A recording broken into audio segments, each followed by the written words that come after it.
For my 21st birthday, I had a mask ball. Oh, wow. In Venice. This was my mask. Yeah. It's Wonderful. fabulous.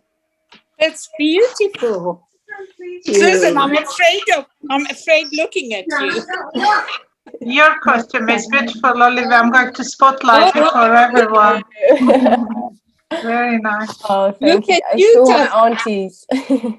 Mine is a lazy one, Hasmik. I'm just, this is my I'm just digital trying mask. to work out, is it, does it stand on? It doesn't. That's very clever. It's a digital one. That's very clever. Could we see Shakeh's mask? Yes, yes, very sparkly. Oh, wow. Lovely. But actually, It is it's a bit of a gorgeous. cheat, as you can probably work out. No, it's beautiful. Did you make it? I'm afraid not. It's a part of one of my dance costumes that I have sort of. That's And would you wear it like that? Would you wear it like that over usually for the, is that the costume? No, actually, I'll show you. Yeah. You repurposed it. I thought it was a very How it's meant to esoteric kind of costume. Oh. That's nice. Beautiful. But I just thought I'd cheat a bit, you know. I think it's wonderful. So original. Let's look at Hasmik's. My granddaughter. Hasmik, yours is fun. I have to spotlight Aklatis for a second. Uh-oh. I got a scary one on. We have to be afraid of Aklatas. Yes. The fact that you're using the glasses on top is just class. Let's look at Susan and Levon. We want to see yours as well. Yours is frightening. Yours is frightening, Susan. So original. Right, I thought this was pretty frightening too. Shahika is all dressed up in a nice hat. Cool. The only things I can do. Oh, that's Very glamorous. okay. The Oscars are in about a month's time, I think. Ooh, That one is nice. Beautiful. very chic. Oh, wow. Oh. That one's lovely. That's cool. Santu, did you make that? No, we bought this, I think, in Oxford. We have an absolute fabulous mask. Wow. Laura.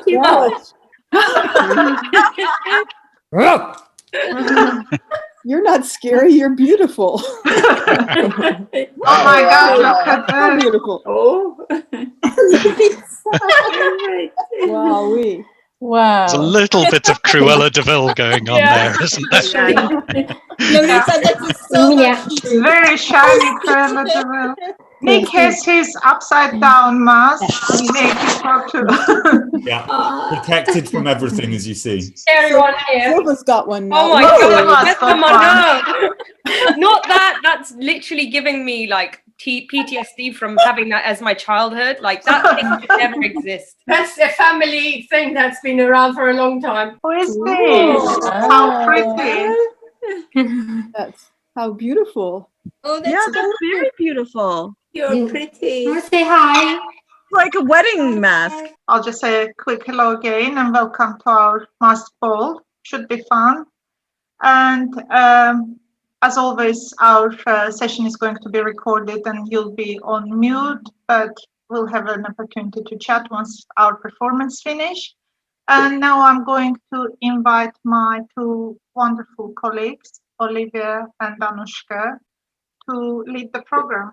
Hello, everybody. It is so nice to see so many of you actually putting on some masks, because I think, like many of you, I had no idea what this celebration was. But we are celebrating Paregentan night, which is very similar to Mardi Gras in other cultures.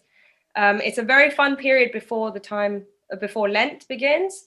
And in the past, it was a very important festival for Armenians and often their non-Armenian neighbours who they shared it with. And today we will actually have a Kurdish dancer with us tonight. So that is very exciting. We will hear more about the customs surrounding Paregentan a bit later in the program. Tonight, we will also have storytelling, dancing, poetry, and that will be led by Vergine Gulbenkian, Shakeh Major Tchilingirian, Arda Eghiayan, Susan Patti, Berry Shemdin, and Tatiana de Avedissian. We were actually thinking about having an auction of promises, but we have decided to postpone that to dedicate a special event to it later on. So please join us then. Tonight, please use the kind link to support AI, and specifically the library that will be hopefully going online. So that will be really helpful for us if you do so. I believe we'll be putting it in the chat, the link, if you guys want to do that. And yeah, I'm gonna introduce you guys to the first storyteller of the evening, and that is Vergine Gulbenkian. And she has been a storyteller for many years, telling us tales at festivals and events and schools and museums across Britain and abroad. She will tell us the story of the test. Sorry, I can't even use this. I underestimated the stick. Okay, Vergine, take it away. Great.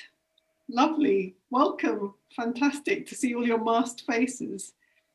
So, there was once a rich old farmer, and he had a beautiful big farm and a lovely farmhouse and 3 grown-up children.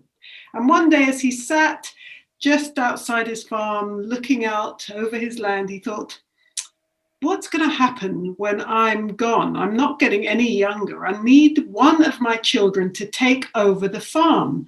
But which one? And he thought about them. They had different qualities, but he couldn't decide who to leave it to. So he thought, I know, I'll set them a test. And so that evening, he called them up to the top room of the house, which was a study room, and he gave them each a gold coin. And he said, with this gold coin, I want you each to buy something that will fill the whole of our home, our farmhouse, from the very top ceiling and this room down to the ground in the bottom floor and every space in between. And whoever does that the most wisely, they will be the one I hand over the farm to. They will take over the farm. And so the children said, all right, Father. They went back to their rooms. And the eldest son, he thought, right, well, I'm the cleverest. Probably my father means to leave it to me. I've just got to think of something. It should be so easy. Come on. I know, bales of hay. We've got plenty of those on the farm. Now, this is the kind of guy he was. He measured every room in the farmhouse and he worked out the spaces. Then he went and measured a bale of hay and he did his calculations, and it didn't quite figure out. He couldn't fit enough. They didn't have enough hay bales to fit every room of the house.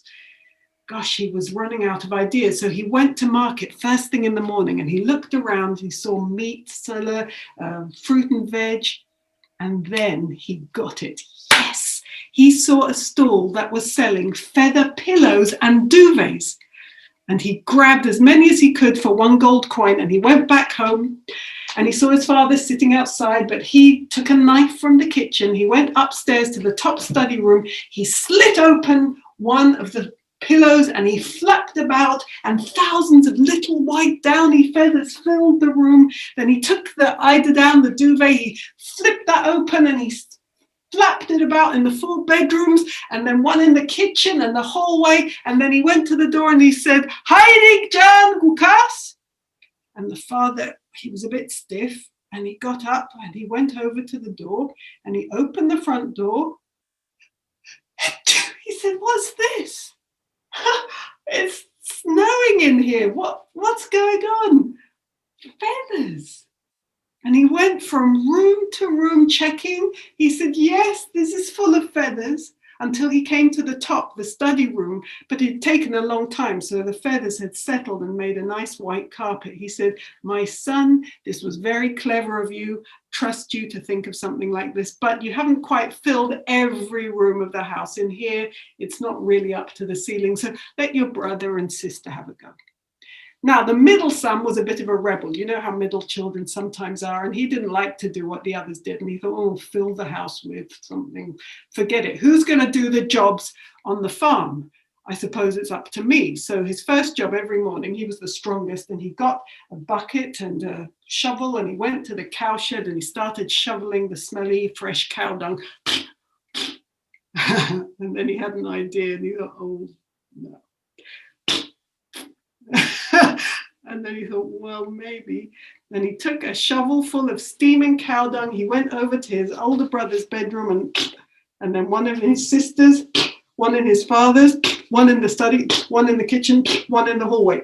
One steaming pile, just one in each room. And then he called Hayrik Gukas, and the old farmer, he came to the door. He opened the front door. Oh, what have you done? Oh, I see. Very good. So he went to each room. Oh, yes. Oh. And he came to the top study room and he stood by the open window. He said, this is such an original idea, my son. Trust you. You filled the house almost with the smell of cow dung, but you forgot this window. You didn't shut it. And if I'm standing here, I just smell the lovely smell of the roses on the front of the house. So let your sister have a go. Let's see what she comes up with. Now, after they'd all cleaned the cow dung and the feathers all stuck to it, and it was getting late, and the sister went to the market, and the only store she could find was one selling candles. And she bought 7 candles, and she came home and she put them in each of the 7 rooms, in the kitchen, 4 bedrooms, in the hallway, and in the upstairs study room. And then, as it was getting dark, she lit them. And then she called her father, Hayrik Gukas. And as he walked in the front door, she stood in the middle of the staircase, in the middle of the house. And as he walked in, she began to sing, Karuna Tsuna Are Vaile Vaile Vaile Vaile Vaile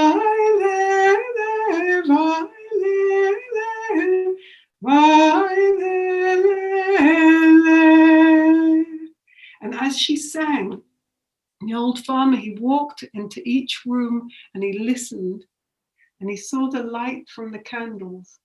And when she'd finished, he said, you filled the house with light, which is like knowledge, and with the sound of your voice, with music, which is like love.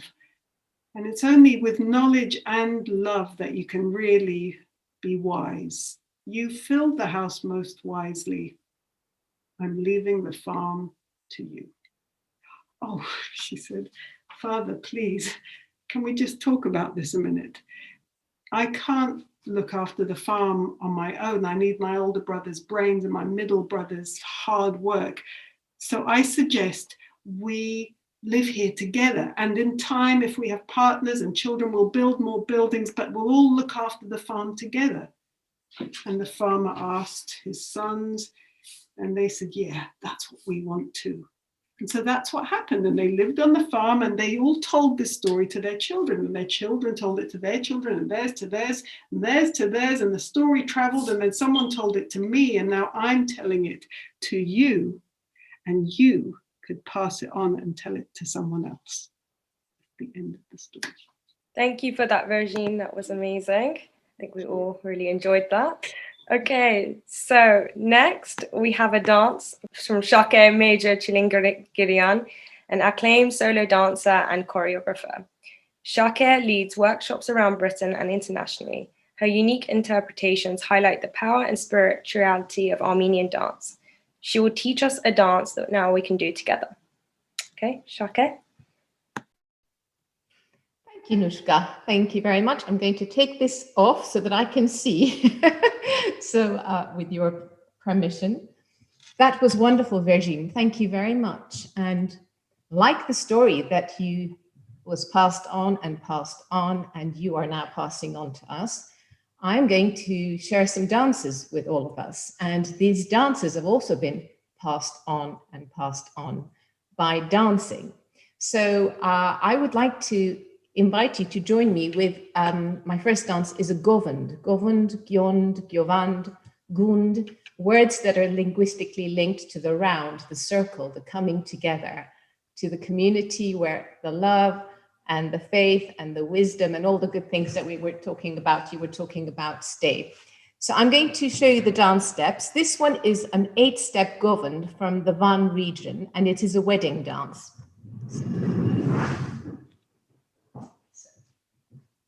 I think you can see me here. Is that okay? I just need a thumbs up. Perfect. Thank you.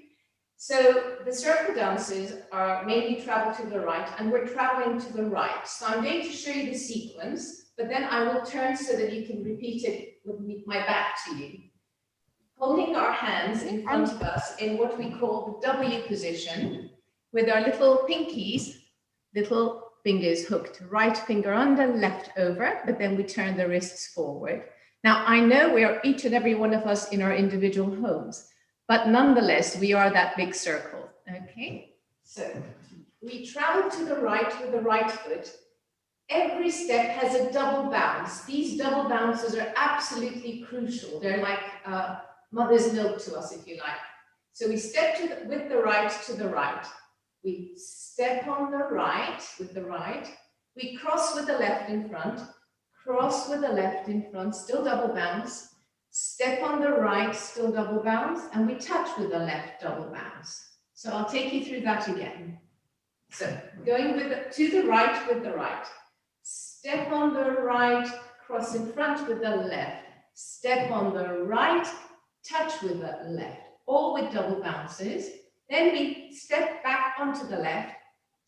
On the left, double bounce, sway onto the right, sway to the right, sway onto the left, sway to the left, and touch with the right. So I'm going to show you with my back because it's much easier for you to follow. So we travel to the right with the right foot. Step on the right, cross in front with the left. Step on the right, touch with the left. Sway on the left, sway on the right, sway on the left, touch with the right. It's a count of 8, so let's do it again. So step on the right, cross with the left. Step on the right, touch with the left. Sway on the left, sway on the right, sway on the left, touch with the right. And again, step on the right, 2 in front. 3, touch, 4, sway, 5, sway, 6, sway, 7, touch, 8, side view. Step and across and a step, touch with the left, sway on the left, sway on the right, sway on the left, touch with the right front view, step on the right, cross with the left, step on the right, touch with the left, sway on the left, sway on the right, sway on the left, touch with the right. Did I just freeze there for a moment? No, okay, I only froze for myself.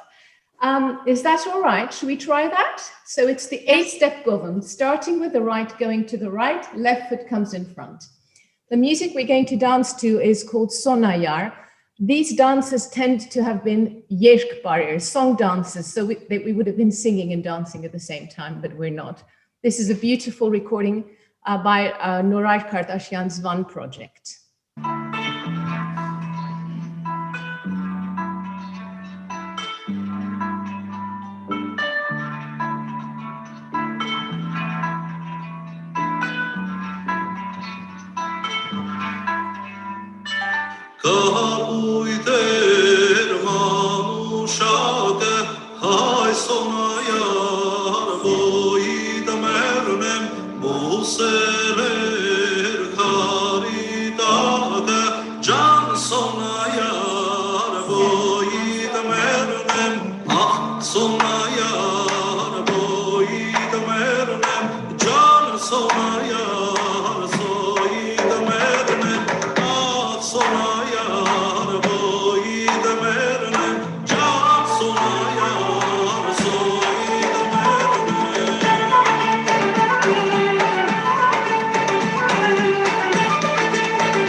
Well done. Fantastic. Excellent.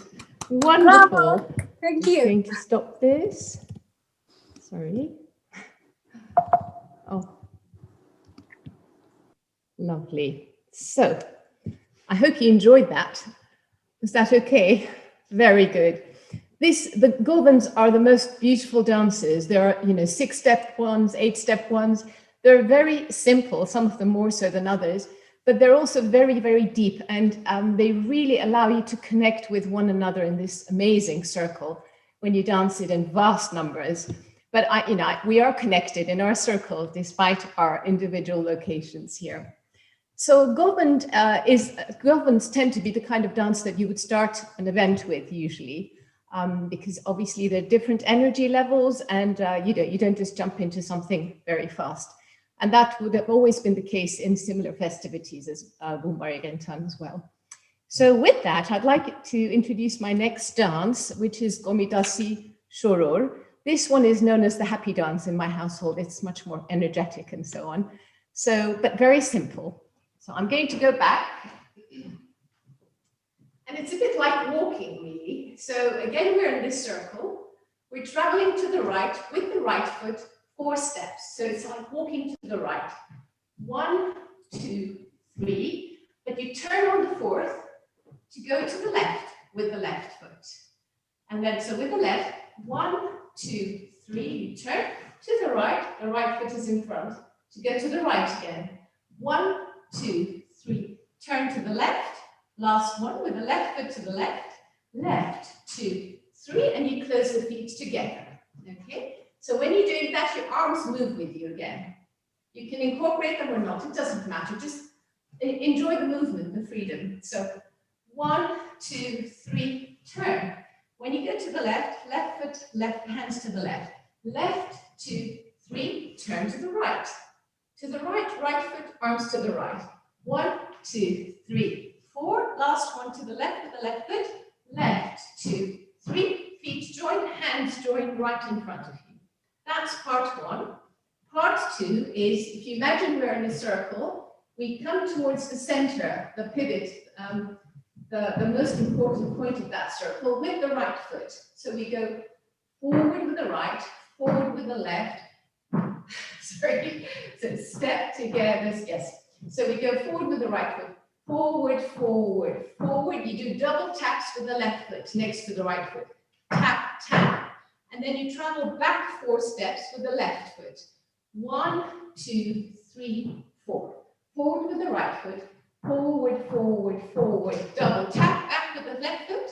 1, 2, 3, 4. That's it. So if we put it together, so we go right across, step, turn left with the left foot, left across, turn right in front. Right across, turn left in front, left across, turn feet together. Forward with the right, forward, forward, double tap, back, 2, 3, 4. Forward, forward, double, forward, forward, double tap, back, 2, 3, 4. So I presented this now on a sort of horizontal Zoom plane. Now, but I'd like to actually draw your attention to this, which is actually the most interesting thing in my opinion, but you may agree, is that when you're going side to side, that circle is going round like this, yes? Now, when we come forward, obviously the circle gets smaller, and when we go back, it widens open again. But the wonderful thing about the steps back, when we go back with our right foot, is that we don't travel back in a straight line. We travel back left diagonally. So it's like a segment. So let me show you this. So we go forward, forward, double tap. As we're going back, we pull to our left. So we go 1, 2, 3 together. Forward, forward, double tap, back, 2, 3, 4. So I'll just show you the entire sequence with my back to you. You can follow me if you like. So we go 1, 2, and 3, and 4. 1, 2, and 3, and 4. 1, 2, and 3, and 4. Last one, 2, and 3, and close. Forward, forward, tap, tap. As we go back, we pull back to the left hand. Forward, forward, tap, tap. Pull back to the left hand, and then back again. So in terms of sequence, it's quite straightforward, but the magic is that, as Sir Pre-Genocide, the mother of Armenian ethnic choreology, has described, the pattern that the feet of the dancers make on the ground when they dance mimics the relationship with the stars and the sun, and it's like a solar symbol, actually. We're going in, coming out, going in, coming out.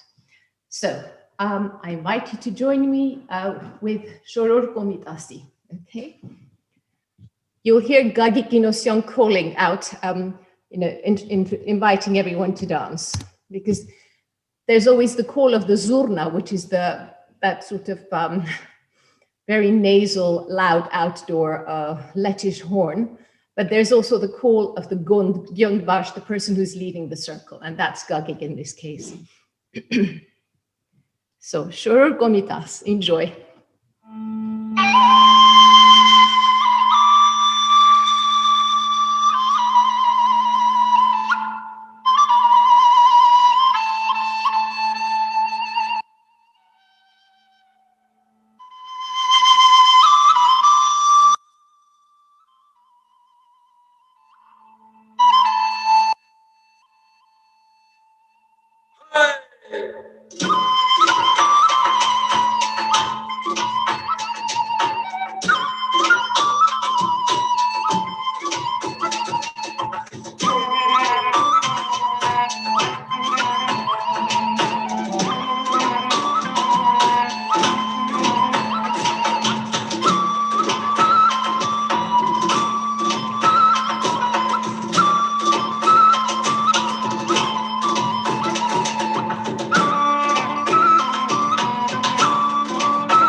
Wonderful.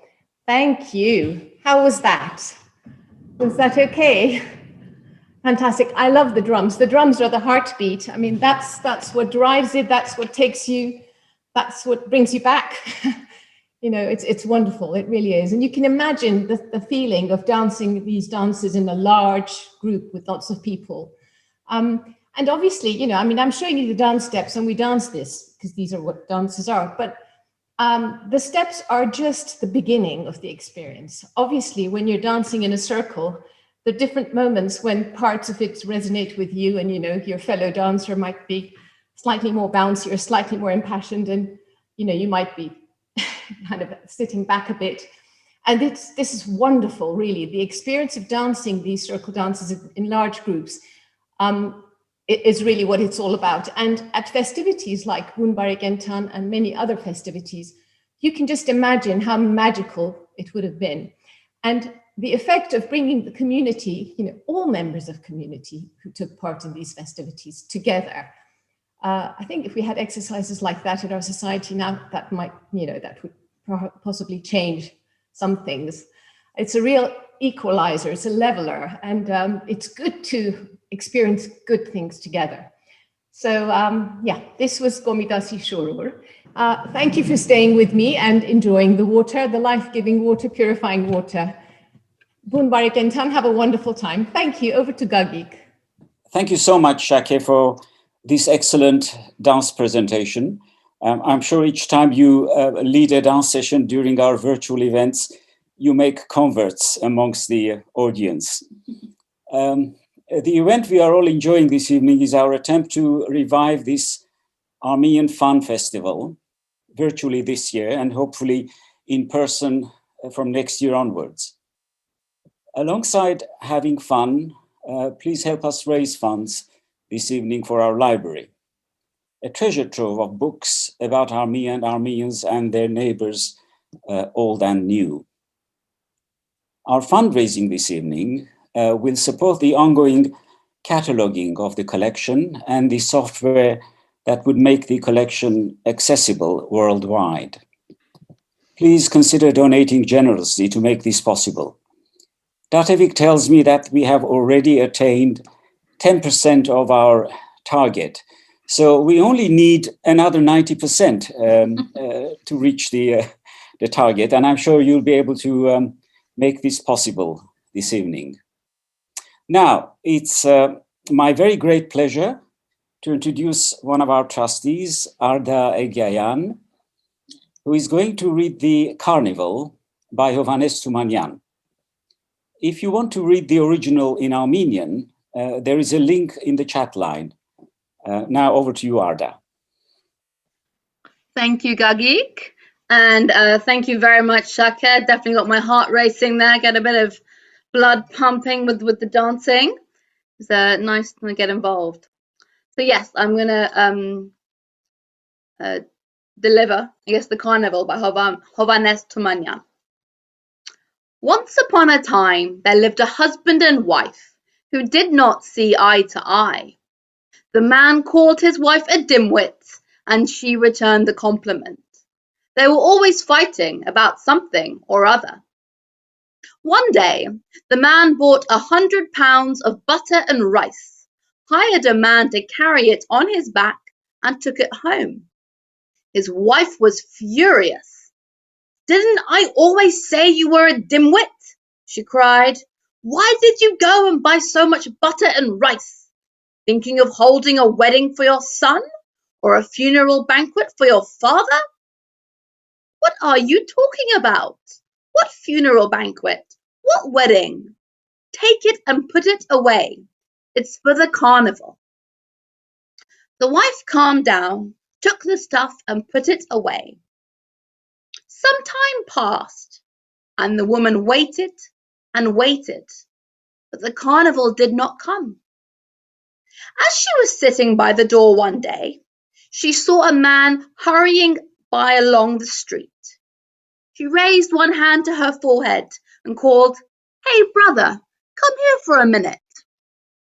The young man stopped. "You are not the carnival by any chance, are you, brother?" she asked. The man saw at once that there must be something wrong with her up top, and thought to himself, aha, I'll say I am and see what happens. Why, of course, sister, I am Carnival. What is it? Well, all I have to say is that after all, we're not your servants to keep your rice and butter for such a long time. Aren't you ashamed of yourself, taking advantage of our kindness? Why haven't you ever shown up to take your stuff away? Why so angry, my dear? That's just what I've come for. I've been looking for your house for a long time, but I couldn't find it. Well, all right, come on and take it then. The man hurried into the house, grabbed the butter and rice, put it on his shoulder, and took off for his village. When the husband came home in the evening, the woman told him, "The carnival came at last. I gave him back his things and he took them away." "What carnival? What things, woman?" "The butter and the rice. I saw him coming along the road, looking for our house. I called him over, gave him a good telling off, and had him carry the stuff away on his back." "Oh, you dimwit, you! You've ruined me!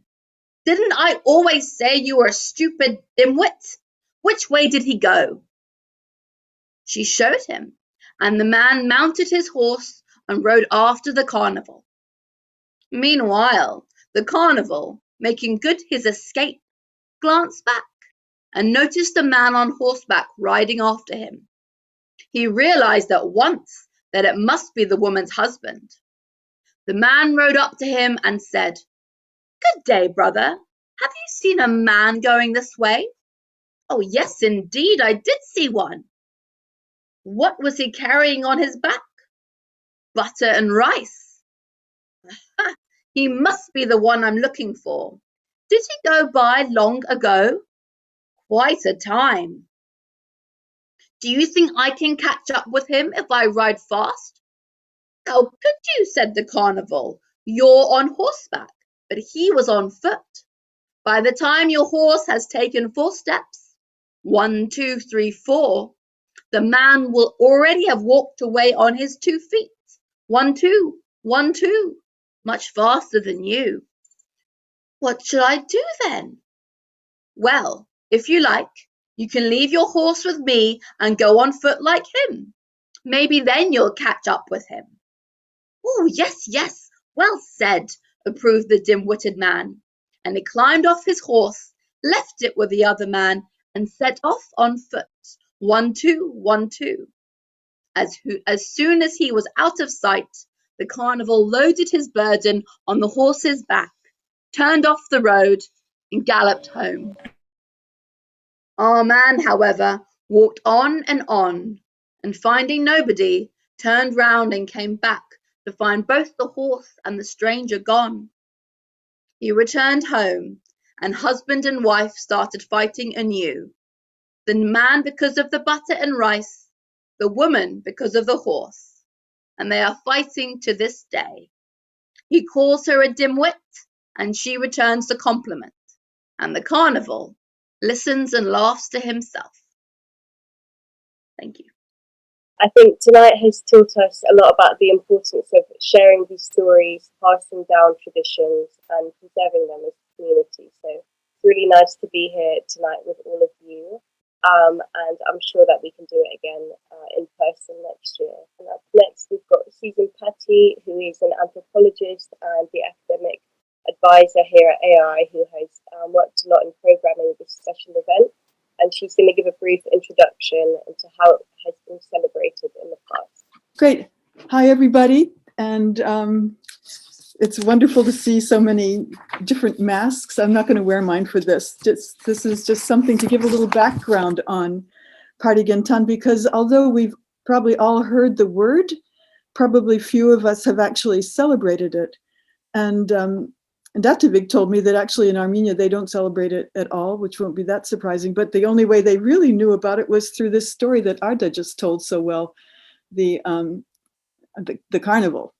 because of course it is the carnival, just like Mardi Gras or other kinds of carnivals preceding Lent that other folks celebrate. So I just want to say, before I say any more, many thanks to the wonderful website, which if any of you don't know about it, it's terrific. It's Hush Hamadian. Tatu, I don't know if you can put that up in the chat line so people can look at it. It has a lot of the information that I'm talking about tonight came from that, but it's just a wonderful way to spend hours and hours actually reading about people's memories of back in the day. Beautifully illustrated website. So this information that I'm going to pass on tonight comes from the towns of Durtyol, Sasun, Diyarbakir, Hajin, Kharpert, Marash, Musadag, all over the place in West Armenia, I must say. And all of them have a theme, which was basically that this was the most beloved of all the festivals, the time when people had the most fun. And what happened basically in each of these places in one way or another was that it was full of fun. It was full of tricks, a lot of dancing, a lot of eating, more dancing, and breaking the rules. So it's a very special time. Paregentan means convivial living or good times, good living. In many places, it was a whole week. In theory, it's supposed to be 4 days from Thursday through Sunday, and Thursday is usually associated or often associated with Vartanants. But that's the theory. But the reality is that in a lot of places, like, for example, Marash, they would celebrate it for 2 weeks, and every day would have its own special name and own special activities. So this was something people took quite seriously. In Diyarbakir, it began on the Thursday before Lent and was associated with Vartanants. This is one of the places, and it's remembered as a school holiday these days. That would be so special. For Armenians, Lent begins on Monday, unlike, say, the Anglican Church or the churches that I've gone to, which starts on a Wednesday, and you have Mardi Gras or Shrove Tuesday here. So in Harpert and Durtyol, for example, it was 7 days, and lines would form, they said, around the butcher shops, because people would mostly prepare foods, I'll get to that in a moment, that have to do with meat and things that you can't eat during Lent. One of the significant things about Paregentan is that it's for everybody. It's, and that includes non-Armenian neighbors, but also people of all ages, women and men, married and unmarried, priests, teachers, the folks who were supposed to have their special rules, even they could break the rules and do things they weren't supposed to do. Boys and girls could meet. Young wives and girls could join in the festivities, and elderly people as well as boys and girls would gather on the rooftops. And this, we're talking like February, so this is not like the summertime rooftop. They would meet on the rooftops, play games, and entertain each other until late in the night. In Diyarbakir, the people remembered that in addition to their local Armenian musicians, they would hire Kurdish Dual Zurna musicians and also drummers from farther away. In the villages around Palu, in the villages around Palu, the men would wear their weapons openly during Paregentan, and the clowns would go around the town on stilts. On Saturday in Palu, there would be a mock court case that would take place in the middle of town with a judge arriving on a wooden horse. Now, a lot of these things were as typical, say, for example, a lot of you know about Karagoz, where you've got something that's entertaining, but also it was a way to work out some political matters, to have satires, to criticize, to bring some problems to the foreground that hadn't been solved, and it would be a way to have the people talk about them. So this Paregentan was a time when you could do that openly. In Musadar, the Paregentan began with a parade with the drums, of course, the Davul Zurna, and the young men brandishing their swords, and then they were followed by the children brandishing their wooden swords and canes, walking sticks.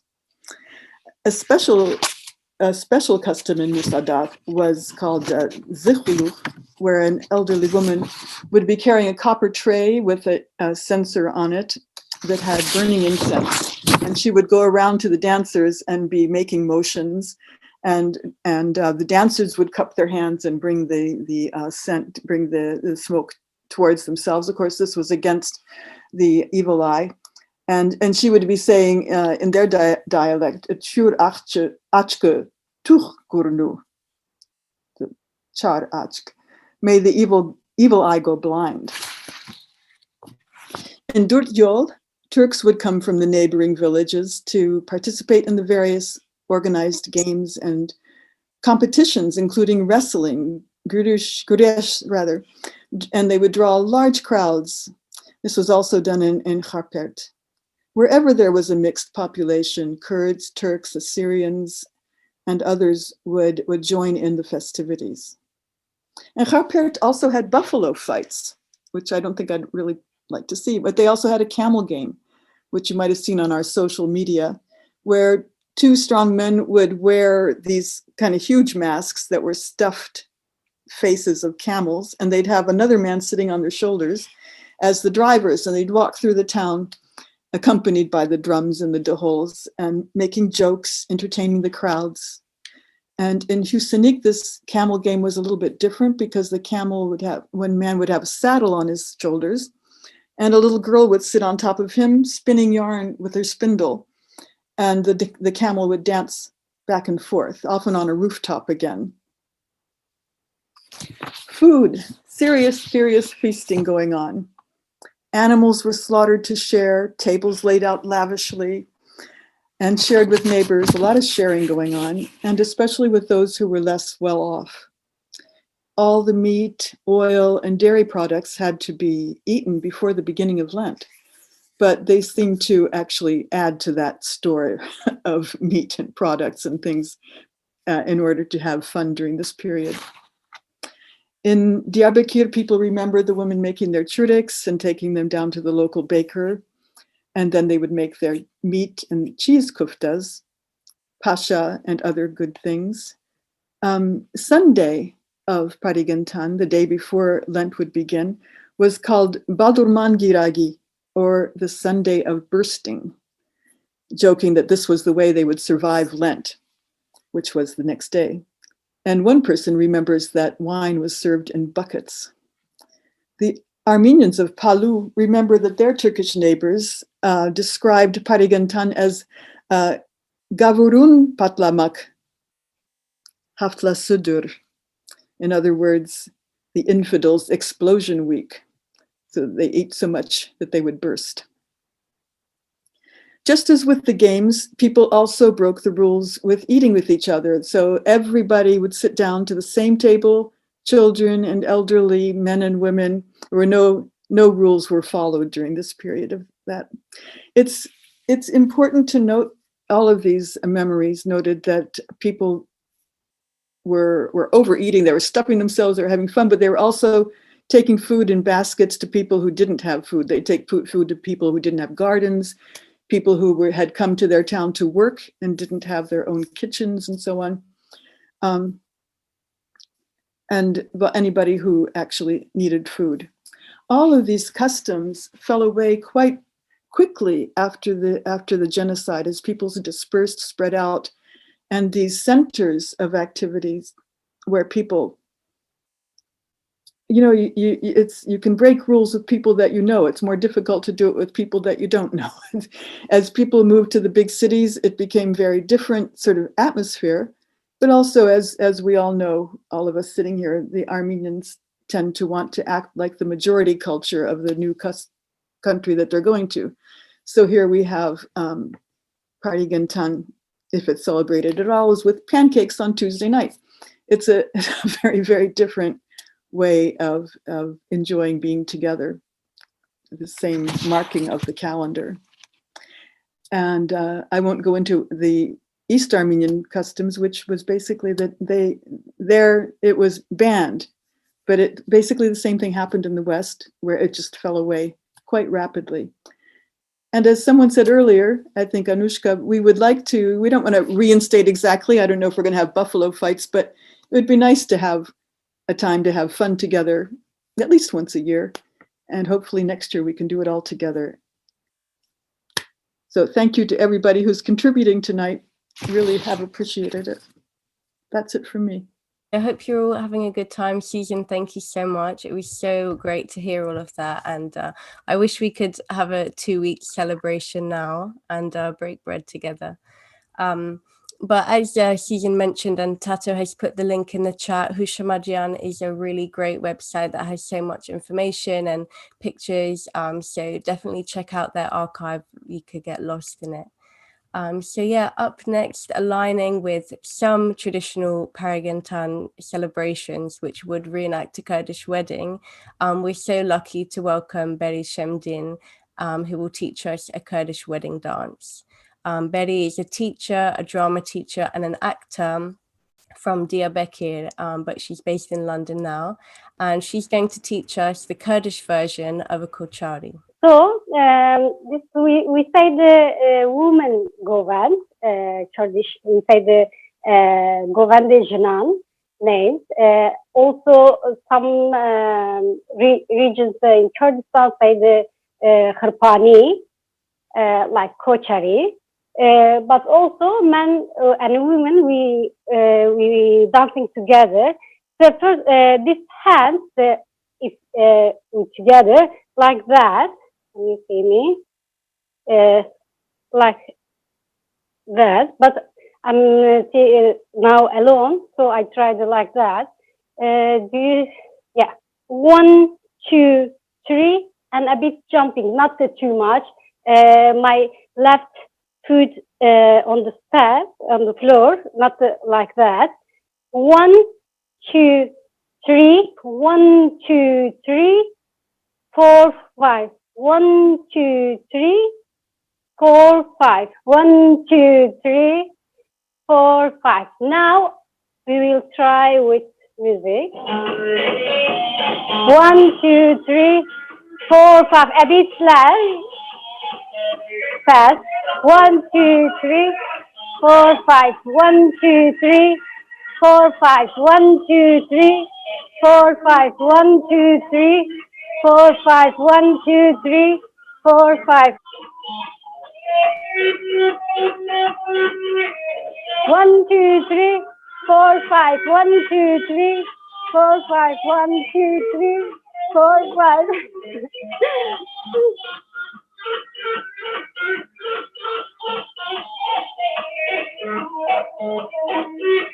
We can do same. 1, 2, 3, 4, 5. 1, 2, 3, 4, 5. 1, 2, 3, 4, 5.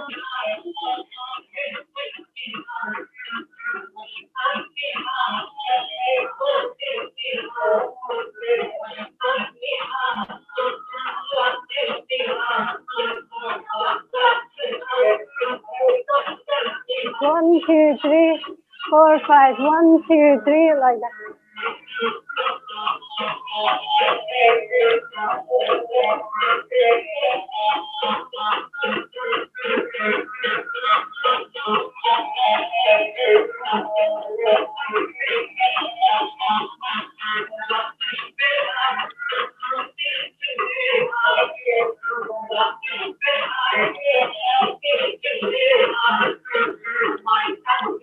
You can jump if you can.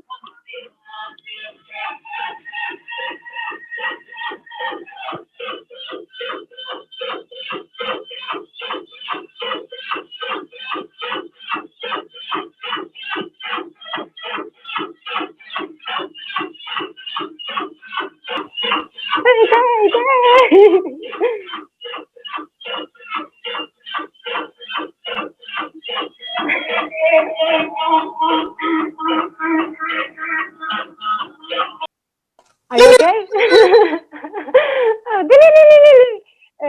Kurdish wedding dance. I think similar to kochari, just same figure is different, like that.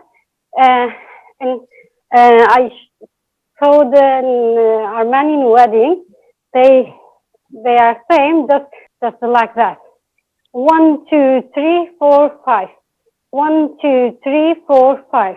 They are similar, really similar. So, thank you so much. I am really happy. This for me different experience and perfect experience with Armenian community. Thank you so much. Thank you very much. Many thanks, Berry, for this fun introduction to a Kurdish wedding dance. I take this opportunity to repeat my earlier appeal for the need to support our library.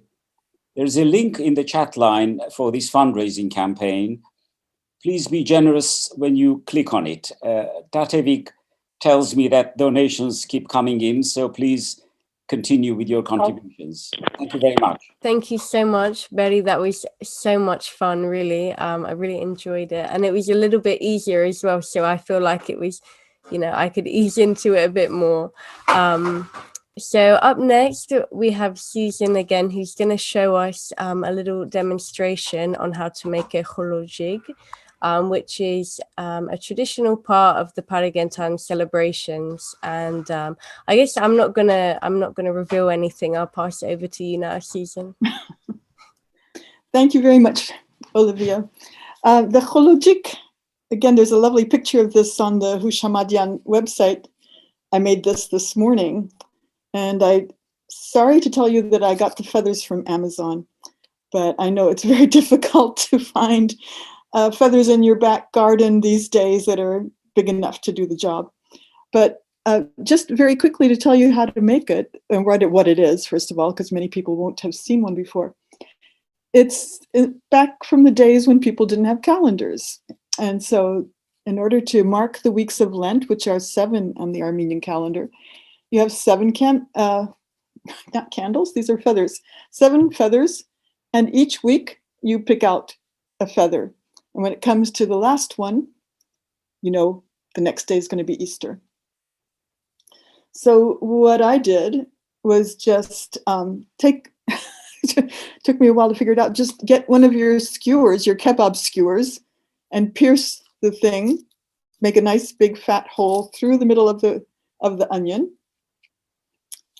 Comes out the bottom. I put a bead on that because I'm not quite trusting it that it might just rot and the string might start going up through this whole thing. So I put a string on the bead on the bottom, and then with one of those very thick needles, I poked some holes and then put the feathers in it. Actually, I used the needle to get the string through it as well.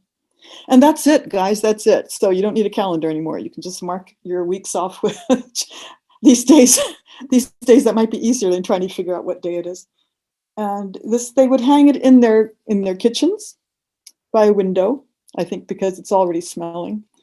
And they would tell the kids that the Khlodjig was watching them to make sure that they would continue the fasting. But you can also have it as just a nice decorative object. So there you go, your Khlodjig. You made a really beautiful one. I feel like, depending on what resources you have, it could look a number of ways, but that was really beautiful. And I hope that you keep it up in your house and, take out a feather each week that passes. And if any of you make one at home, we'd love to see it. Please send us a picture. You can email us or through our Facebook or something. That would be really nice. So up next, we have a lovely member of our team, Arda Eghiayan, who's one of AI's trustees. And Tatiana is going to read a love poem, kind of in line with our Valentine's Day theme, by Sayat Nova.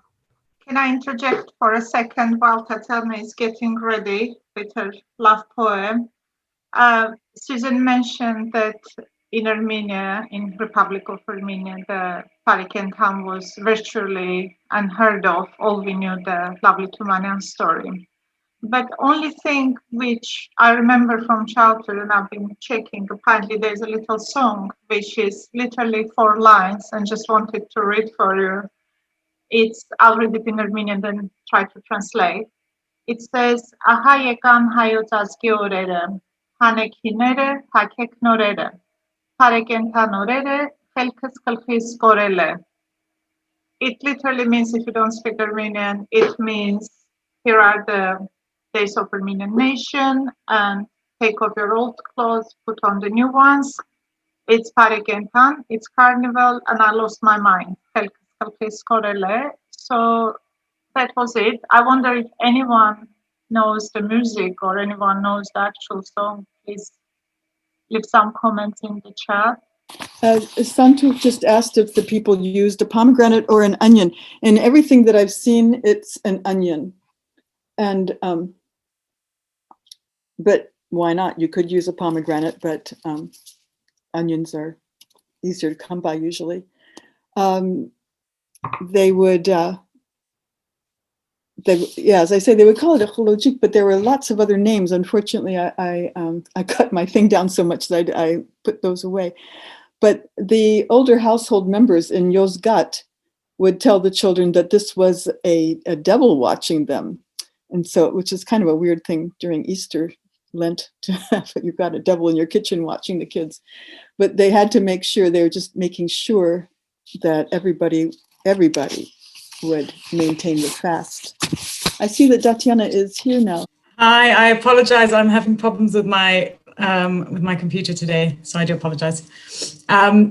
So Tata and I were talking, and we started thinking about what we could do tonight. And she had the brilliant idea of reading. Well, I said love poem, and then she had the brilliant idea of suggesting Sayat Nova. So the poem is "I Need Never Sigh," and I'll be reading it obviously in English because I don't mean it. I need never sigh. Let me sit in your shadow. Let me sit in your shade. For me, your shadow is a tent of brocade. As long as you love me, I need never sigh. As long as you love me, I need never cry. Your waist is the cypress, your complexion French silk, your tongue sugar water, candied roses your lips.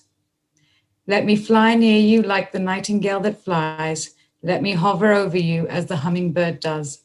How can I praise you? Nothing in this world is left your equal, my fiery horse, my gazelle. Worldly goods fill my world, but I'm starving for you. If you love Sayat Nova, tell me now, don't wait. You light my life brighter than the bright sunlight can. You are my carnation, cardamom, cinnamon. As long as you love me, I need never sigh. Thank you, Tatiana. That was so lovely. Yeah, that was a really beautiful reading. It's quite emotional as well. But yeah, that was really lovely. So I thought it was also apt for Valentine's. Definitely. That's why it's like a bittersweet thing, you know, it's sad and it's happy at the same time. But it was really beautifully read. So thank you so much. So up next, we have Nick, who is our program manager here at AI, and he's going to propose a toast, better known as the Tamdam. So I hope people have their drinks in front of them. I have my Yeni Raki here. If not, I'll do the traditional Tamadan or Kanats and take my time, so you'll have a bit of time to get yourself ready. So, Kasem im Tamadana Anglerenov, բայց սկզբին ուզում եմ ասել հայերենով, արևելա հայերենով կներեք դժբախտաբար արևմտիկը հայերեն չգիտեմ, բայց կամաց սովորում եմ, որ իմ կենացը նորացման համար է. So my կենաց is in the name of renewal. And renewal, of course, is a really central concept to celebrations around Easter, beyond, of course, Easter's immediate sort of Christian content. It's a celebration of the rebirth of life, the coming again of spring and the return of light. And we need to imagine many years ago, before the genocide, when our communities in the region lived much more closely together, a whole series of these celebrations taking place over March and into April, depending when the various Easters, Orthodox, Greek Orthodox, Armenian, Apostolic, Catholic, and the rest fell. And also, of course, Neighbours, the celebration of the New Year in Kurdish regions in Iran and in Azerbaijan. We need to see how the lights that emerge in Easter, the fire that emerges in the church in Easter, and the fires of Newroz together celebrate this new life, this renewal.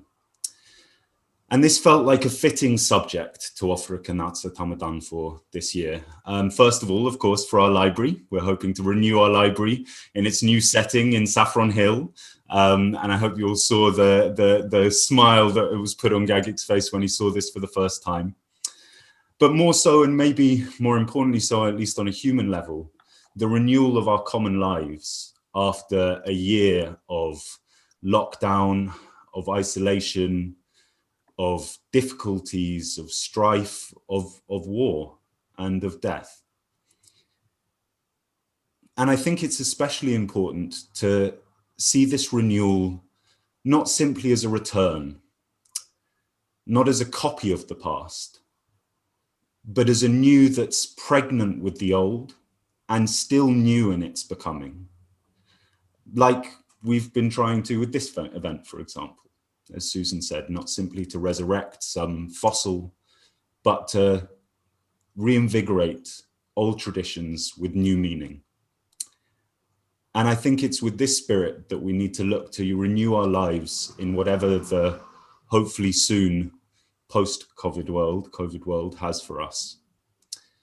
As we renew our common lives, both here in diasporas, as migrant communities, but also in the region itself. And we look to a fresh life, a new beautiful life for all of us everywhere. So with this understanding in mind then, Noratsman Hamar, Kenatst. Thank you so much, Nick. That was really, really beautiful. I hope everybody had a nice drink. It's funny, you can actually, that's one thing you can do over Zoom, you can toast. That's so nice to share a drink with you all. Just wanted to say thank you so much to all of our performers. Thank you for your time and for preparing these really beautiful dances and stories and readings for us. And many thanks to everybody who joined us today to celebrate and yeah, to relive our Paregentan here. And also many thanks to anybody who has donated to our kind link. Thank you again for joining us. It's been really lovely seeing you all, and yeah, really hope to see you all in person and celebrate hopefully next year all together.